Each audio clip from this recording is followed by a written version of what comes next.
All right, guys. Oh my God.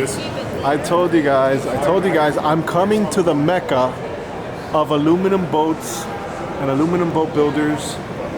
And while I was in the Chicago show, now I'm at the Seattle show. But I did a boat that was a 30-footer by a company called Weldcraft with a D, with this gentleman, Bruce. Come on aboard. Bruce, what is it that I tell people? I tell people, watch, we're gonna do a video. This boat shows really well, it's gonna take off. We were just in Chicago doing the video of the 30 Weldcraft. Yeah, the 300 Cuddy King OS, and this is manufactured by Duckworth, which is sister company, part of the same umbrella company with Weldcraft as Renaissance Marine. And this is the Duckworth version of it, the 30 Offshore XL. So let's run, we don't have to do something so elaborate because I guess we can just refer them back to the other video. Sure, but the configuration is very much the same. The things that are different on this one from the one you saw in Chicago was on this particular one, the same 300 horsepower engines are set up with dual controls. So you've got controls both at the forward helm and at the rear console for operation of those, as well as then the controls for the kicker motor being back here on the rear console. This one is all equipped with Raymarine electronics. It's got the GPS modules, the 48-inch open array radar. About the only thing that they hadn't put on here yet, leaving it the choice to the new owner, would be a VHF radio and anything that they want to do as far as autopilot, that sort of thing. So otherwise, it's all set up. I don't remember if the other one had this on the gunnels, or they had removed the pieces that had said otherwise would say Weldcraft, solely because they mounted, if you remember, the downriggers as well as some of the pole holders that they had behind it with that Great Lakes Edition package that our dealer there in Wisconsin and Michigan does. So this Duckworth brand is a brand that's very well known in the Pacific Northwest, right? It goes back well over 50 years. A guy by the name of Ernie Duckworth, and did some of probably the earliest, with a few other pioneers, the running on the shallow waters of the Snake and the Salmon River, building boats out of aluminum with jet pumps on them, and that's kind of where the heritage came from. That's where literally the vast majority of all the Pacific Northwest models and brands came from. So let's walk in the pilot house on this guy. Sure, go right on in. All right, guys. The Duckworth 30, if you guys wanted to check it out, here we go. So, yes, I feel like I'm in the same, a little bit different. Cabin configuration is much the same. You've got the captain's seat on a suspension seat, and then you've got the pair of passenger seats on suspension seats as well. The dinette that can easily seat 4 grown-up people, could put 6 kids at it pretty easily, and that dinette, also that table drops down, the cushions come off, so it creates another berth area in here. The galley, in this case, if you recall, the galley that we saw on the Weldcraft didn't have the cooktop in it. In this case, they've got both the Wallace diesel heat cooktop, which when it's open, it serves as a cooking surface. Keep it running with the lid down, and there's a 12-volt fan that kicks in and blows across the top of it, so it's another heat source.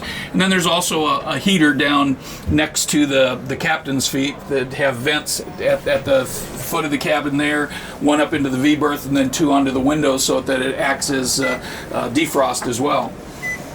And you're saying that this table becomes a berth? Yeah, it just drops down on there's ledges there, it goes down, the cushions come off and creates another berth area up here as well. Were these handrails there? I don't remember seeing these handrails. They were all there. From a safety standpoint, we've got to have grab handles, handrails, that sort of thing in position for all the people that the boat's rated for. And in this case, these boats are rated for like 12 people. So we're very careful in terms of making sure that we've got adequate places for as many as 12 people. You can see we get 3 at the front, 4 here, 7, 5 other people to be able to stand in the aisleway and be safety and secure. Same head configuration? Yep, stand up head, curtains on it for privacy when you want it, visibility when you need it. All sealed, so as they did with the unit that we saw in Chicago, they could install a water system in here, a hot water system, and do a shower inside there. It's all set up to drain. and stay entirely in the rear section of the boat. Bruce, what were these windows? The sliders. What were they made from? Well, they're made specifically for marine application by a company that's in Vancouver, BC, and the part of the key component of it is the sandwich style of installation in terms of making it exceptionally waterproof. We've had very, very few problems with them, and it's a good thing because that's what you're after. So we got the little berth up here as well. Yep, the V-berth. The V-berth. And the panels come across there so it can sleep a couple of people in there, and then there's that additional storage or sleeping area that goes down underneath there, or it could be that person that loses the fishing bed on the day that you're out in the water too. Like a little quarter berth that you could just hang out there? Either that or storage, whatever. Underfloor, it's set up for rod storage underneath there. There's tubes forward in this section. Oh, okay, nice. I see that. Wow, that is a lot of space. The braces back there for them, so you can get essentially pretty close to another dozen rods that you can safely lock up and secure. And you got heat also this will be all heated in here as well? Yeah, there's a vent that comes in there as well. And a 7-gallon diesel tank back here that supports both the diesel cooktop and the diesel heater. This has the 300 Yamahas. Yep, twin 300 Yamahas, correct. The top speed on this was again, what was it? Just right at or about 50 miles an hour. About 50 miles an hour, But guys. you're also going through about 50 gallons of gas an hour at that speed too. Yeah, absolutely. But if you absolutely have to get somewhere fast, you're going to be able to. And what's the tank on this? How big is the tank? 225 gallons. 225, guys. So yeah, actually, when we talked about the last time, for some reason I had 215 locked in my head. It's 225. So you got an extra 10, guys. Yep. I mean, it was a long show. Chicago was colder than Seattle, but this is pretty cold too. With 23-foot breakers coming in off of Lake Michigan onto Lakeshore Drive. Yeah, it was quite a show. Yeah, it was, guys. So tell me a little bit of all these rocket launcher, rod holders. Rod holders, and also if you're looking up on the top, you're seeing all the diamond deck up there, so you got a lot of area to store and carry gear. People rig them with kayaks or things along that line, tenders, Zodiacs, inflatables, whatever they want to use, and it's sturdy enough, strong enough that it'll support all that type of application too. All right, so say somebody's interested in this particular brand or the Weldcraft brand. You know, this is kind of like, you know, Chevy GMC type situation, right? Exactly. So, all right, so the guys from the Pacific Northwest are going to say, hey, I want a Duckworth Its because what they see in this area. On each one of our websites, they can go out on duckworthboats.com. Go out, there's a dealer list. They can find you the dealers closest to you. You can reach out to those dealers. It also shows their websites. For example, Three Rivers Marine here, that's a dealer servicing the greater Seattle area. Their website, threeriversmarine.com. They show everything they've got in stock, whether it be the big XLs or any of the other offshore products or any of the smaller Duckworth product as well. But we like controversy on my channel, so we're going to say today that the Duckworth, since we're on it today, is better than the King, the World.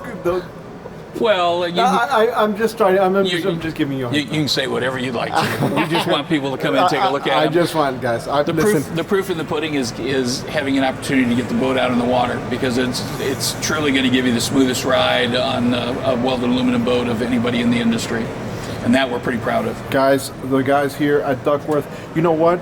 Bruce, since you're already a familiar face, I mean, you've gone viral already. we might as well go ahead and take a look at. So what do we got? What's this blue one over here? What is that? That's a 28 foot. So that's a 28. 28 foot offshore. It's in a 8-foot bottom, 8.5 foot beam. Where this is a 9-foot bottom, 9.5 foot beam. So it's going to be a little bit smaller side to side. Cabin wise, it's going to be a little bit different because again, overall, we're 2 feet shorter, and just the dynamics of the entire build are a little bit different. What, say from a 30 to a 28? What are we looking at price point difference? So the guy who maybe is contemplating. So much of it depends on configuration, because they've got this one loaded up with a lot of options on it. This one is a little bit more plain Jane, and so when you're looking at these two, there's a $100,000 difference between the two of them, but it's not just that. You want to go over there and sure, take a walk? If you're up for it, let's show them what a plain Jane Duckworth. I mean, it doesn't look plain Jane to me. I'll tell you that much. But all right, guys. So this is the 28 offshore, and we just got off of the 30 Duckworth. And I'll tell you, a lot of guys are excited that I came out to this show because they're like, look, this is the Mecca. This is where it all happens. It's a good show. One of the things that happened when we went from the 8-foot bottom to the 9-foot bottom is we changed the orientation of what goes on underneath the deck. Okay. So in this case, the fuel tank now is running horizontal across the boat here in the rear of it. It's 160 gallons. Okay. And the fish box is doing the same thing forward of that tank. Now, like, did you remember in that one, we've got the 2 fish boxes with macerator pumps. Here we've got one large one with, again, the macerator pump to clean it out, insulated, so it'll hold ice for the tuna fisherman or anybody else, and works real well. It doesn't seem much smaller just with the feel in here. Same, very similar layout. So much of it depends on what a person's looking for in terms of what they want to do. Same capability as far as live well, fish box in the back, batteries located in relatively the same positions, access to the rigging areas, opportunity to put rear consoles. Like in this case, the rear console is dedicated strictly to a kicker motor, not the dual controls over the mains. Again, differences when you're talking like that's twin 300s, twin 200s on this one because it's a little bit smaller boat. Cabin configuration is a bit different, but yet very similar. You've got a small dinette with, again, the opportunity that can go down. Cushion will go on top of it, and it can, again, create an additional berth area. Stand-up head in there.